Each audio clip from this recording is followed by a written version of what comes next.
దేవుని నమ్మినవాడు మోసపోడు, దేవునికి పిలుపుకు లోబడినవాడు దివాళా తీయడు, దేవుని వెంబడించేవాడు నష్టపడడు, నాశనానికి వెళ్ళడు.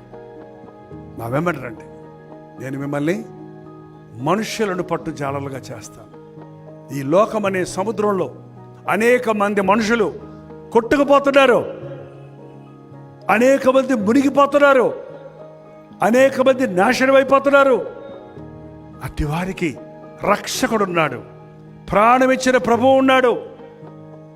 నీ పాపాలను బట్టి నీవు చావక్కర్లా, నీ వ్యసనాలను బట్టి నీవు నాశనం అయిపోక్కర్లా, నీ సమస్యలను బట్టి నువ్వు కృంగిపోనక్కర్లా.